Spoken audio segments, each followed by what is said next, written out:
Ето тест на апарата, включен е в контакта. Пускаме екрана, виждаме честотата 100 Hz, пускаме вентилатора, чува се и разрядника.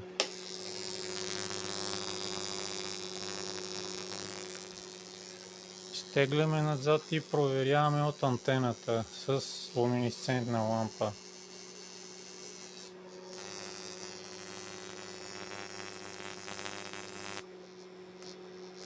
Ето това се вижда.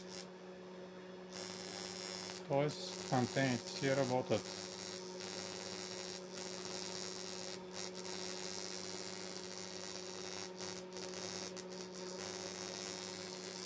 И това е тест на апарата.